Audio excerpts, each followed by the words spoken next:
Bonjour à tous et bienvenue dans cette vidéo. On va apprendre à faire un tableau pour suivre ses investissements crypto en live.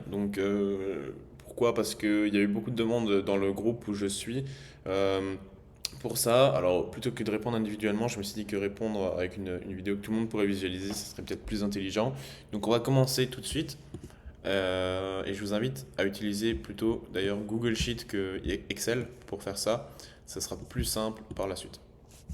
Donc pour faire ça, pour avoir déjà dans un premier temps les données en temps réel, donc les cours en temps réel, vous allez télécharger une extension qui s'appelle API Connector. Donc vous la cherchez juste là, hein. Vous la téléchargez, ça prend 10 secondes, il n'y a pas de souci là-dessus. Et vous allez l'ouvrir, donc Open, ce que j'ai fait juste là. Et vous allez avoir du coup ce petit module là où vous allez pouvoir créer une demande. Donc pour créer cette demande, moi ce que je vais utiliser, il y a d'autres moyens, mais c'est celui que je préfère. Vous allez utiliser CoinMarketCap. Ok. Donc pour CoinMarketCap, vous allez aller, je vais vous montrer le chemin. Donc produit, API crypto, ici. Vous vous connectez, tout simplement. Vous faites Get your API key now. Donc là, je vais devoir me connecter. Enfin, je vais faire un exemple avec vous. Au pire, ça sera plus simple. Je vais mettre une adresse mail bidon. Euh, genre, euh, genre, voilà. Je sais pas si elle demande une vérification, mais on va tester ça. Donc vous prenez le plan gratuit, hein. Ça sert à rien de prendre le plan payant. Le plan payant, en fait, il va juste vous permettre d'avoir plus d'actualisation dans la journée, ce qui en soi est pas... pour ce qu'on utilise, ça sert à rien. Parce qu'en général, on regarde quoi? On regarde peut-être quelques fois dans la semaine, mais ça s'arrête là, quoi.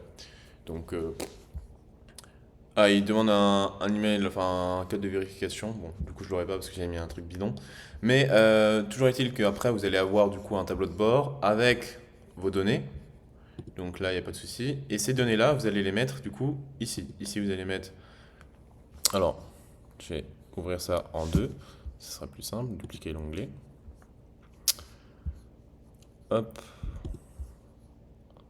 hop. Je vais reprendre le tableau du coup euh, qui vous a fait vous demander comment on fait ça.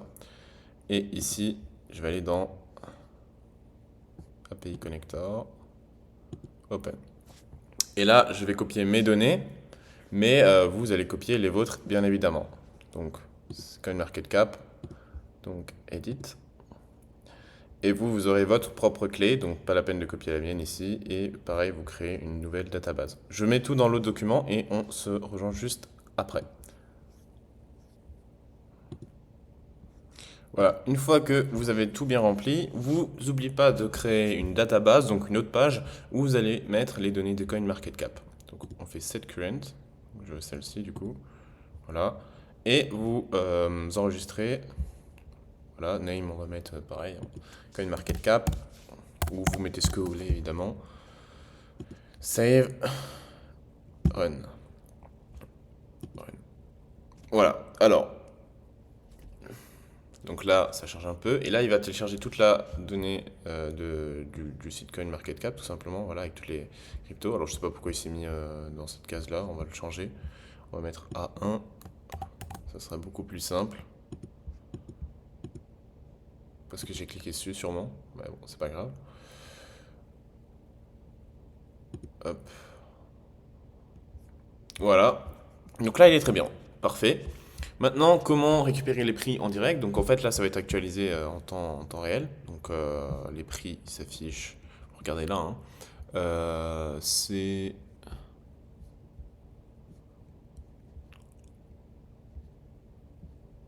C'est où? Euh,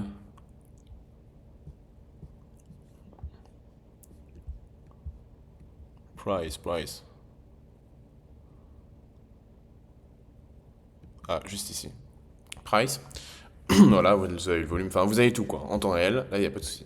Pour ensuite prendre le prix. Donc, on va reprendre le format un peu que j'ai utilisé dans mon tableau. Donc, moi, j'avais crypto. Donc, vous mettez le nom de la crypto, enfin, les premières lettres, quoi, comme vous connaissez. Vous mettez le nombre que vous possédez, par exemple. Nombre possédé. Possédé. par exemple, hein, c'est un exemple, après à vous de modifier comme vous le voulez. Prix actuel d'un token. Voilà, par exemple. Donc, valeur actuelle, donc le nombre multiplié par... Hop. Et après, vous faites vos paliers comme vous voulez, hein, ça, à vous de voir.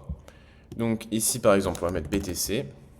Nombre possédé, on va mettre 0,45. 0,45. Prix actuel d'un token, là, vous allez devoir faire égal. Donc c'est une formule toute simple, hein, mais vous allez rechercher, donc recherche X, hop, BTC, dans la database, et du coup, dans les noms, qui se situent juste ici, hop, et mettre le prix en conséquence, donc la case price, juste là. Vous allez fermer la parenthèse, vous faites entrée, et vous avez le prix en dollars qui s'affiche ici. Si vous voulez le mettre en euros, hein, bah, pas de souci, vous rajoutez un petit fois 0,91, alors là, il faudra le modifier à la main, et du coup, ça vous le met en euros. mais sinon, de base, il est en dollars. Valeur actuelle, hein, bah, ça c'est simplement des calculs. Hop, vous faites le nombre possédé fois le prix actuel d'un token et vous avez la valeur actuelle. Pour après le mettre en forme, bon bah, il n'y a pas de... C'est pas très compliqué. Dollar des États-Unis, voilà, pareil ici. Dollar des États-Unis. Hop. Hop. Et peut-être un truc que je peux vous montrer encore, c'est... alors on va fusionner les deux là, ça sera plus simple. Hop. On va mettre par exemple palier 1. Palier 1. Mince, j'ai mis 2 L. Donc si vous mettez palier 1 et que vous mettez par exemple le prix unitaire, donc prix... Alors je m'excuse pour la mise en forme, je vais pas faire un truc magnifique, je vais pas le garder ce Google Sheet là, mais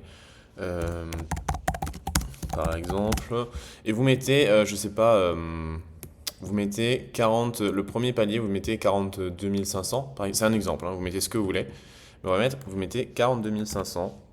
D'après vos analyses, c'est un bon prix pour commencer à vendre. Et vous voulez en vendre 0,15. Ou alors, ce que vous pouvez faire, moi ce que j'ai fait dans mon document, c'est que je vends 25% en palier 1, 40% en palier 2 et 35% en palier 3. D'ailleurs, j'ai eu la remarque pourquoi je ne garde pas tout, parce que je compte le réinvestir après au bear market. Mais le palier 3 en général c'est le plus élevé, donc il y a peu de chances que ça arrive forcément, pour toutes les cryptos en tout cas. Donc toujours est-il que on va mettre par exemple ce que moi j'ai mis pour que ça soit fidèle, donc 0,25 fois, pas oublier le égal 0,25 fois la quantité possédée. Alors, ouais, mettez juste dans l'ordre, hop, donc ça nous fait 0,1125. Et alors, on peut le mettre en couleur, hein, ça change strictement rien, moi il est en couleur parce que c'est plus agréable à voir. Voilà, on va le mettre en vert. Et alors pour que ça soit facile à voir quand vous avez beaucoup de lignes comme moi, ce que je vous conseille de faire, c'est ici, aller dans, alors c'est où? Couleur, mise en forme conditionnelle, voilà exactement. Et ce que vous allez faire par exemple, s'il est compris, alors c'est mieux si un palier 2, mais bref, si un palier 1, juste un palier 1, vous allez faire supérieur ou égal à, et vous allez prendre, enfin sélectionner alors, revenez là, vous allez sélectionner du coup E4, hop, et vous allez mettre en vert si il est supérieur ou égal à E4. Ça veut dire qu'il faut vendre 0,1125 Bitcoin. Vous allez faire ça, hop, vous le faites, alors, hop, E4, supérieur ou égal à E4. Non, alors autant pour moi, j'ai sélectionné la mauvaise colonne, c'est C4. Vous allez prendre donc le prix, celle-ci plutôt, voilà, et vous faites OK, entrée. Et donc vous voyez qu'ici ça s'allume en vert parce que le prix est plus élevé que 42 500. Si je le mets en euros, donc ça voudrait dire qu'ici j'ai mon 42 500 en euros, donc on va tester tout de suite, fois 0,91. Voilà, ici, comme on part du principe que là on est alors ça garde la valeur dollar mais c'est en euros, donc on va se dire que c'est inférieur à 42 500, on ne l'allume pas en vert. Alors qu'à contrario, ici ça s'allume en vert. Pareil pour les paliers 2, 3, on peut faire l'exemple vite fait, palier 2, si je mets pareil, donc là on garde pareil, hein. Si je mets 65 000, 65 000, et bah, pareil, égale 0,4 fois la quantité totale. Ici, on va mettre une nouvelle mise en forme conditionnelle. Et on va mettre, si c'est supérieur ou égal à 65 000, donc oh non, G4, pardon, G4, on va le mettre en jaune. Ici, on va juste modifier ça. Et ici, on va mettre y compris entre, parce que du coup, il y aura deux paliers. On va mettre y compris entre E4 et G4. Vous voyez, on le laisse en vert. Donc ici, 43 935, on est bien entre E4 et G4, donc ça reste en vert. Si le cours, alors, voilà, là c'est en direct. Si le cours se met, je sais pas, je dis n'importe quoi, à 67 000 par exemple, hein, voilà, ça va du coup, alors là c'est pas juste, y compris entre G4 et, ok, ok, donc supérieur ou égal à G4.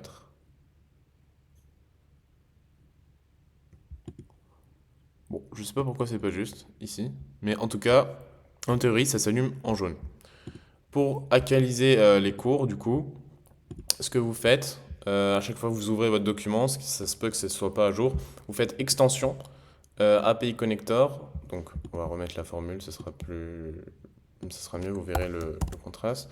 Donc ici, vous voyez, il a 43 935. Donc, pour le mettre à jour, API Connector, refresh all now. Donc, c'est ce que vous faites quand vous ouvrez votre document et vous allez voir directement que ça travaille, mais du coup, ça va se mettre à jour. Voilà, 43 842 et tout se met à jour automatiquement. Voilà. J'espère que cette petite vidéo vous aura aidé à faire votre tableau à vous et aidé à avoir plus clair dans vos investissements crypto. Et merci de mettre un petit like et tout, ça serait cool. Donc à plus. Ciao, ciao.